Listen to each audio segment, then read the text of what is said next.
Hey warriors, welcome back to the channel. In 2009, a hostage negotiator in Detroit faced an impossible situation.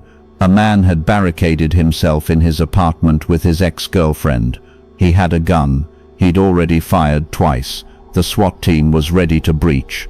The negotiator made one phone call. It lasted 4 minutes.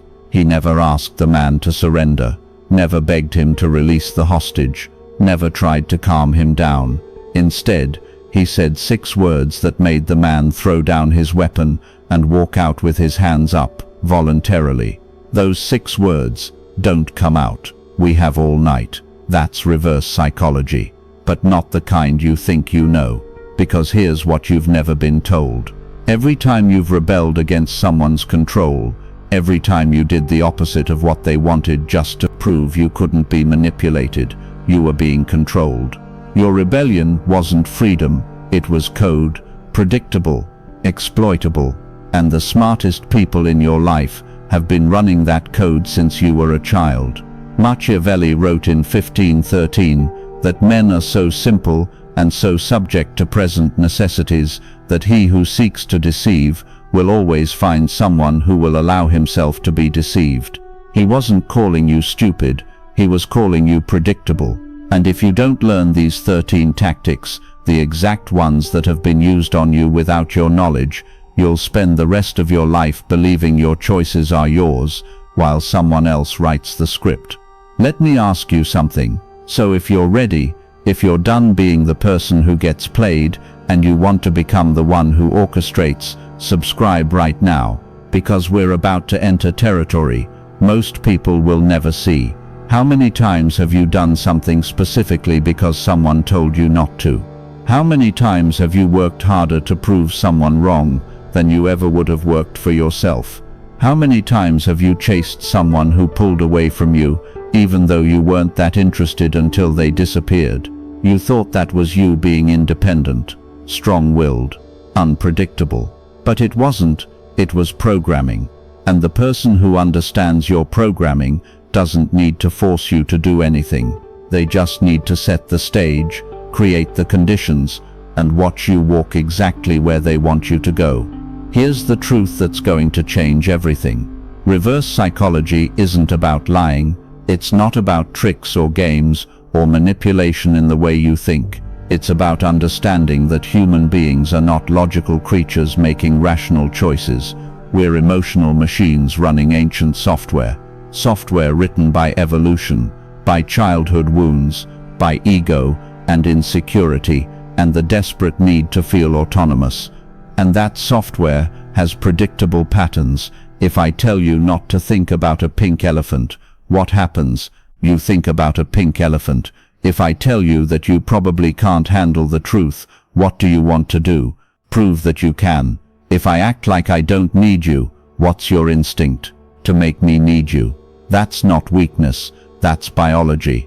And the people who control your life, your boss, your partner, your parents, that friend who always gets their way, they're not smarter than you. They just learned to speak to your biology before you knew it was listening. Now, before we go deeper, before I show you the exact 13 tactics that have been weaponized against you and how to turn them into tools you control, I need to know you're serious about this. Because what I'm about to teach you will make you dangerous. It will change every relationship you have. It will give you the ability to guide people's decisions without them ever knowing you were involved. And that kind of power requires responsibility. Let's go back to that hostage situation.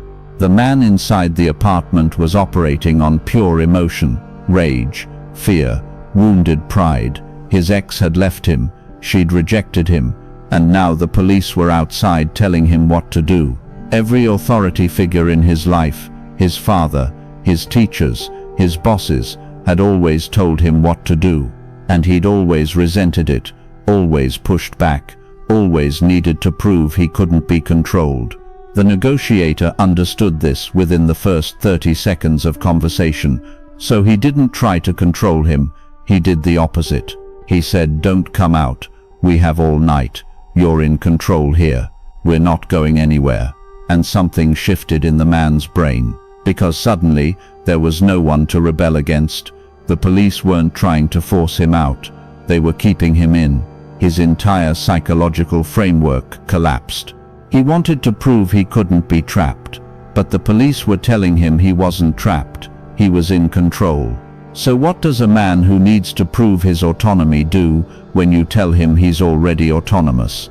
He finds something to rebel against, and the only thing left to rebel against was the voice in his own head telling him to stay inside. 4 minutes after that phone call, he walked out, weapon down, hands up. He thought it was his choice, and maybe it was, but the negotiator wrote the options. This is tactic #1. Remove the opponent. Most people think reverse psychology is about telling someone to do the opposite of what you want, so they'll rebel and do what you actually want. But that's amateur hour. Real reverse psychology is about removing the psychological opponent entirely. When there's no one to fight, rebellion loses its meaning. When there's no authority to resist, resistance becomes pointless. You make them believe they're already free, already powerful, already in control. And once they believe that, you can guide them anywhere, because they'll never see your hand. Let me show you how this works in your life. Imagine you have a teenager. You want them to clean their room. If you say clean your room, what happens? Resistance, eye rolls, excuses, because you've created an opponent, you versus them. But what if you said, you know what, I've been thinking, you're old enough to decide how you want to live. If you want your room messy, that's your choice. I'm not going to tell you what to do anymore. What happens? At first, relief, freedom, victory. But then something else starts to happen. The mess starts bothering them, because it's no longer rebellion, it's just mess. And within a few days they clean it, not because you told them to, but because the only person they're rebelling against now is themselves. You removed the opponent, and in doing so you won. Tactic #2. Make the forbidden irresistible. Machiavelli wrote, men nearly always follow the beaten track, but act by imitation rather than by creation. Translation: we want what others want. We desire what's restricted. We crave what's forbidden. This is the psychology of scarcity. When something is freely available, it loses value in our minds. But the moment it's restricted, the moment someone says you can't have this, or this isn't for everyone, it becomes infinitely more desirable. You've experienced this your entire life. When you were a kid, the toy you wanted most was the one your sibling had. When you were a teenager, the relationship you craved most was with the person who was off limits. As an adult, the opportunity you chase hardest is the one that seems just out of reach. This isn't random. This is psychological architecture. Here's how smart people use this on you. Your boss doesn't tell you about the promotion. He mentions casually, in passing, that upper management is considering someone for a special project, but it's probably not the right fit for you. What happens in your brain? You immediately want it. You need to prove you're the right fit. You start working harder, staying later, volunteering for extra assignments. He never asked you to do any of that. He just made the opportunity feel forbidden, and your ego did the rest. Or think about dating. The person who's always available, always texting back immediately, always making themselves accessible, they lose attraction fast. But the person who's busy, slightly distant, not always reachable, they become fascinating, not because they're more attractive, but because they've activated your scarcity programming. You want what you can't easily have.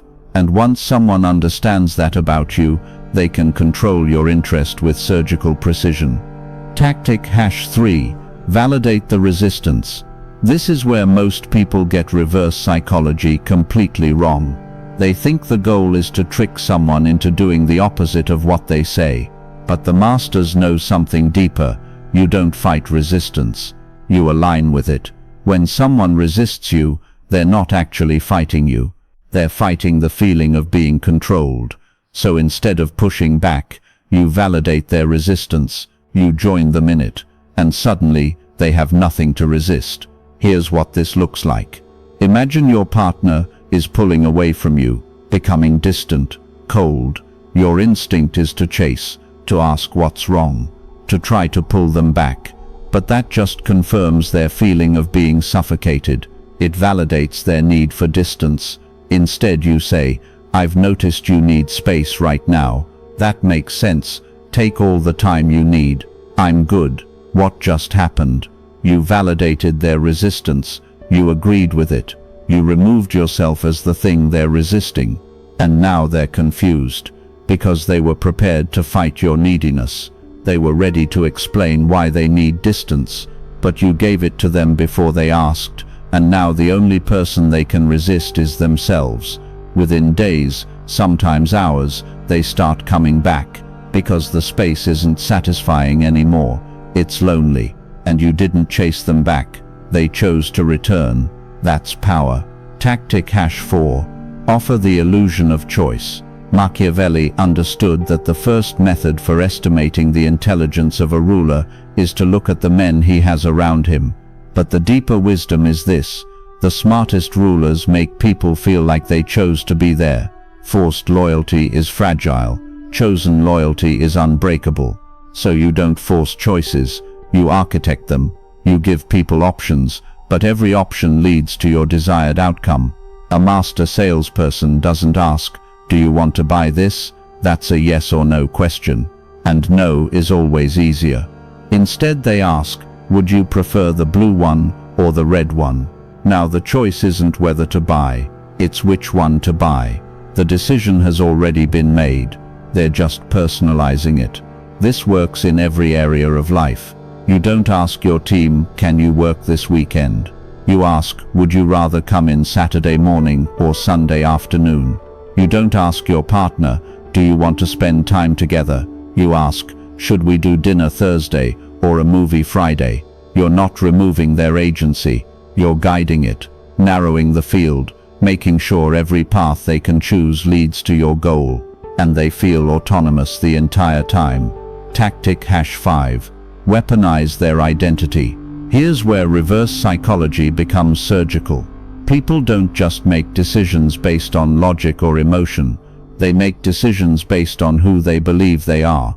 Identity is the most powerful driver of behavior. If someone sees themselves as independent, they'll resist anything that feels like dependence. If someone sees themselves as intelligent, they'll resist anything that makes them feel stupid.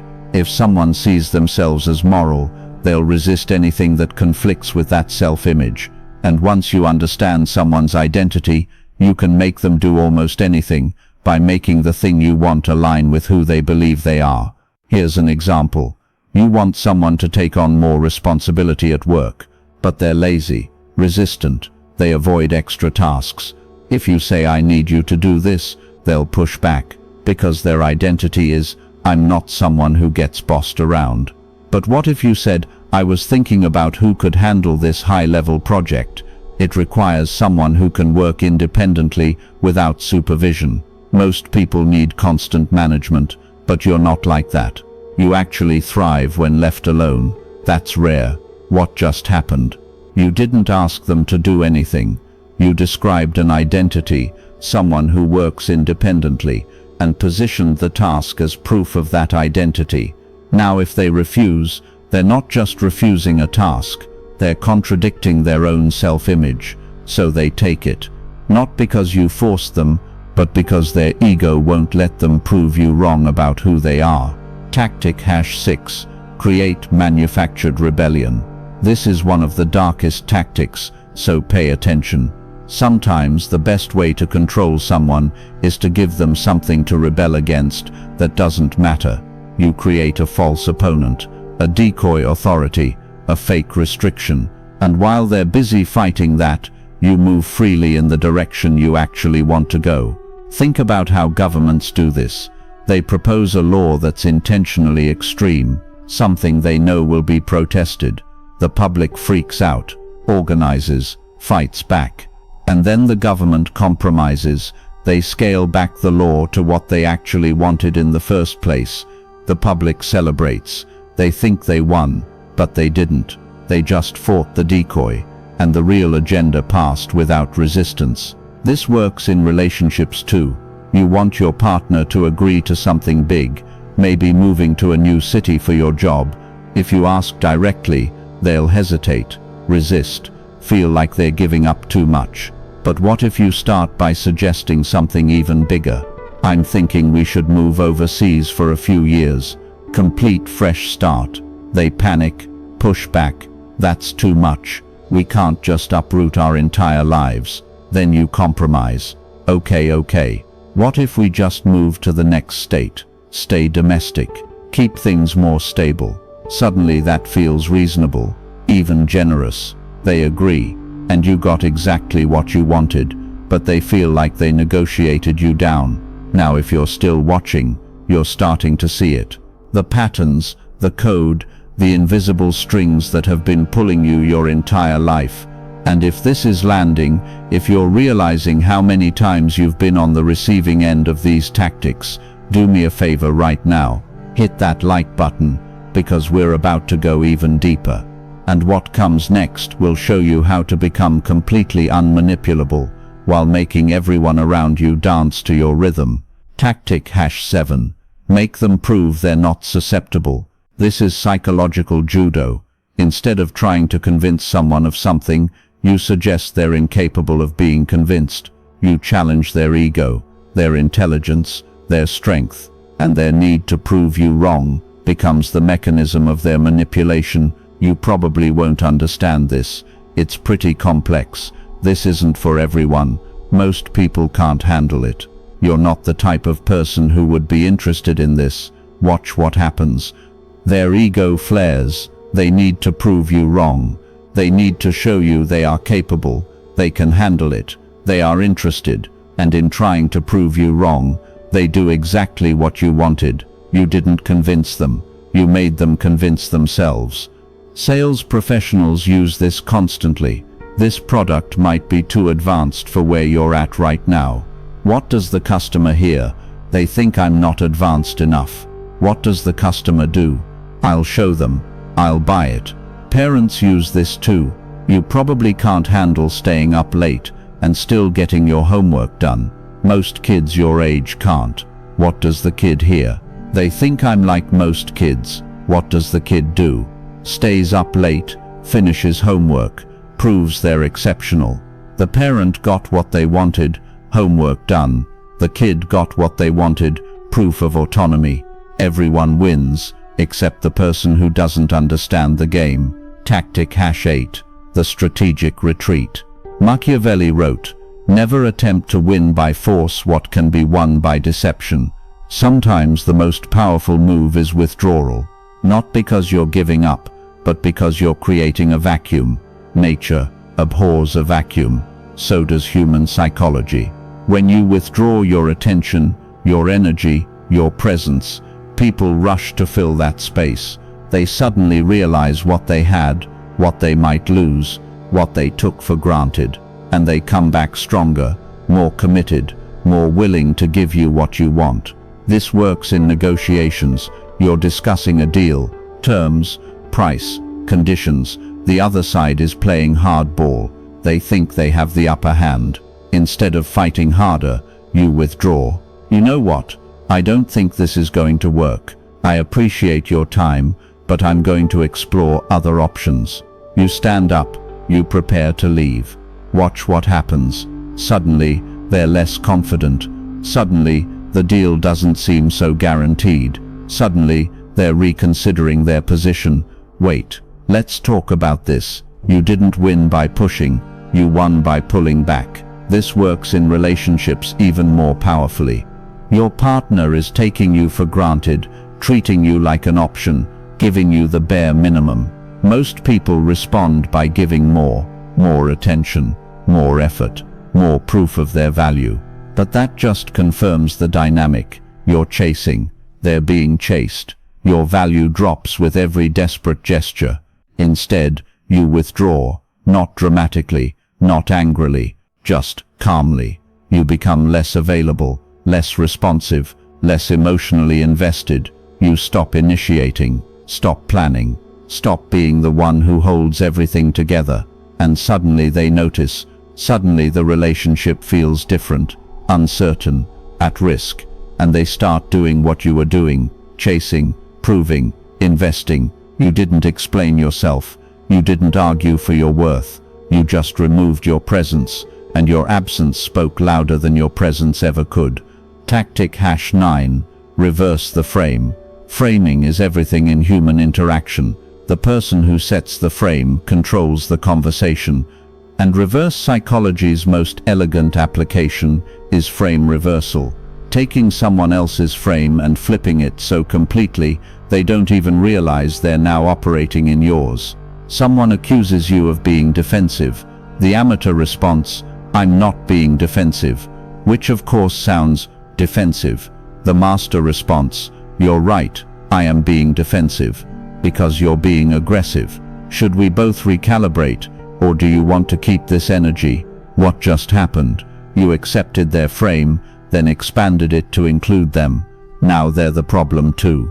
The frame shifted from "you're defensive" to "we're both contributing to this dynamic," and suddenly they're less confident in their attack. Someone says, "You always do this." Amateur response, "No, I don't. Give me one example." Master response, "Always. That's interesting.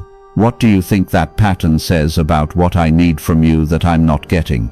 You just reversed the frame from "you're the problem" to "this is a symptom of an unmet need, possibly caused by you." They're no longer attacking, they're defending, and you never got defensive.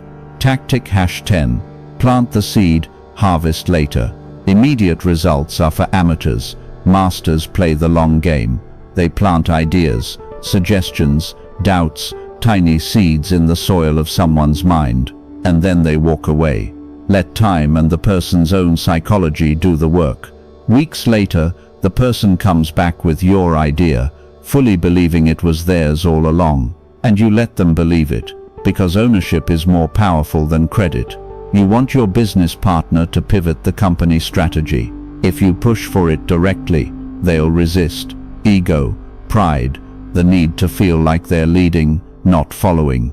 Instead, you casually mention in passing, "I read somewhere that companies in our space are starting to explore X approach. Not sure if it's viable for us, but it's interesting." That's it. One sentence. Then you drop it. A week later, in a meeting, your partner says, "I've been thinking, what if we explored X approach? I think it could work." You act surprised. "Oh really? Tell me more." They present the entire strategy, your strategy, with enthusiasm and ownership, and you nod. Support it. Let them run with it. Did you manipulate them? Technically yes, but they'll never know, and they'll execute the plan with full commitment because they believe it's theirs. That's reverse psychology at the highest level. Tactic #11. The false concession. Here's a negotiation secret the elite never talk about. You give someone something you were always willing to give, but you frame it as a sacrifice. You make them feel like they won, like they extracted something from you through their skill or persistence. And in feeling victorious, they stop pushing for more. You're negotiating salary. You want $90,000. You open at $105,000. The employer counters at $80,000. You reluctantly come down to $95,000. They counter at $85,000. You sigh, pause. "Okay, $90,000. But that's my absolute floor. I can't go lower than that." They accept. You got exactly what you wanted. But they feel like they negotiated you down.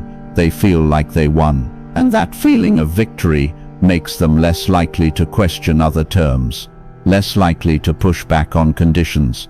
You controlled the entire negotiation by appearing to concede. Tactic #12. The double bind. This is where reverse psychology becomes almost unfair. A double bind is a situation where every possible choice leads to the same outcome. No matter what the person does, they're advancing your agenda. Heads you win, tails they lose. A parent says to a child, "You can do your homework now, or you can do it after dinner. Your choice." The child feels autonomous. They're choosing. but both choices lead to the homework getting done. A manager says to an employee, "You can lead this project solo and take full credit, or you can co-lead with a partner and share the workload. What works better for you?" Either way, the project is being led, the employee feels empowered, the manager gets the outcome. In relationships, we can talk about this now, or we can talk about it tomorrow, but we are going to talk about it. You're giving choice, but the non-negotiable outcome, the conversation happening, is already decided. The key to the double bind is this: both options must feel genuinely different. If they feel like fake choices, the tactic backfires, but when done correctly, the person genuinely believes they're exercising free will, while you've already predetermined the result. Tactic #13, the invitation to resist. This is the final tactic, the most advanced, the one that separates masters from everyone else. You don't just allow resistance, you invite it. You explicitly tell someone they're free to refuse, disagree, or walk away, and in doing so, you remove the very thing that fuels resistance, the feeling of being pressured. Look, you don't have to agree with me, you're completely free to see this however you want. If this doesn't resonate, that's fine.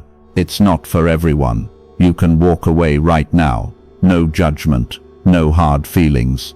What happens when you say this? Most people don't walk away, because you removed the pressure, and without pressure, there's nothing to resist.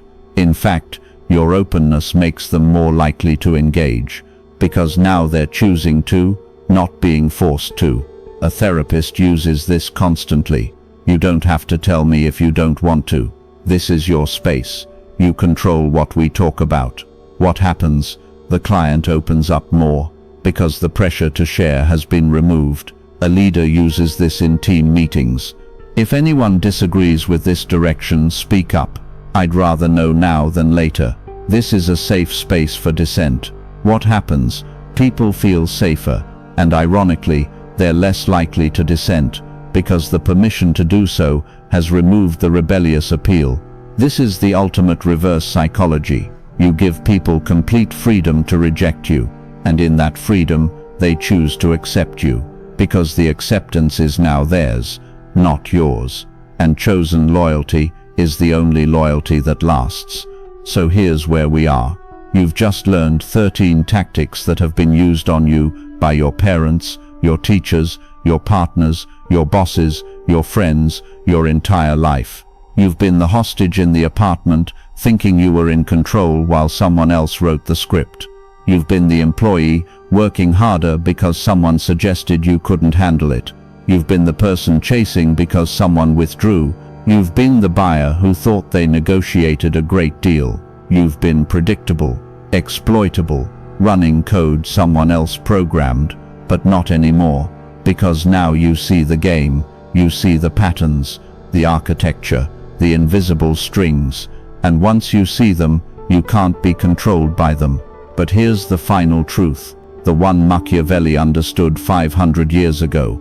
It is better to be feared than loved, if you cannot be both. But I'd add this, it's better to be invisible than either. The most powerful manipulators are the ones you never see, the ones who guide your decisions without you knowing they were involved, the ones who make you believe every choice was yours.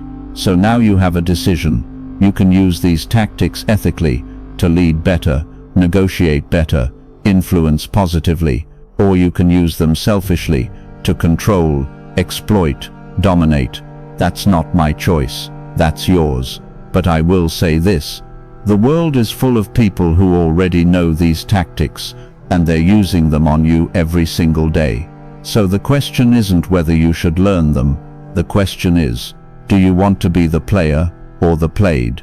If you're ready to become the player, if you're ready to take everything you've learned and go even deeper into Machiavellian psychology, subscribe right now. Drop a comment below telling me which tactic hit you hardest. And share this with someone who needs to see it, because the world needs fewer victims and more people who understand power. One more thing before I let you go. Remember that hostage negotiator in Detroit. After it was over, someone asked him, "Did you manipulate that man?" And he said something I'll never forget. "I didn't manipulate him.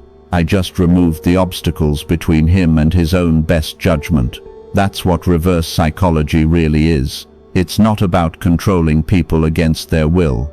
It's about removing the psychological obstacles, ego, fear, reactivity, pride, that prevent people from making the choice that's already best for them. Sometimes that choice aligns with what you want, and sometimes you just architect the conditions so that it does. You're not a manipulator, you're an architect of choice. You're a designer of psychological environments. You're someone who understands that free will is real, but the options people choose from are negotiable. And now that you understand that, you'll never see human behavior the same way again. Every conversation is a chess game. Every interaction is an opportunity.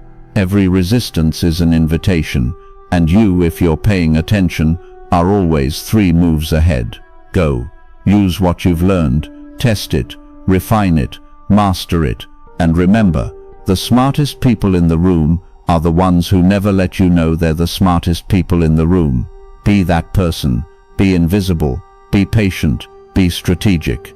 And let the world think it's choosing freely while you write every option on the menu. That's power. That's Machiavelli. That's you, if you choose it.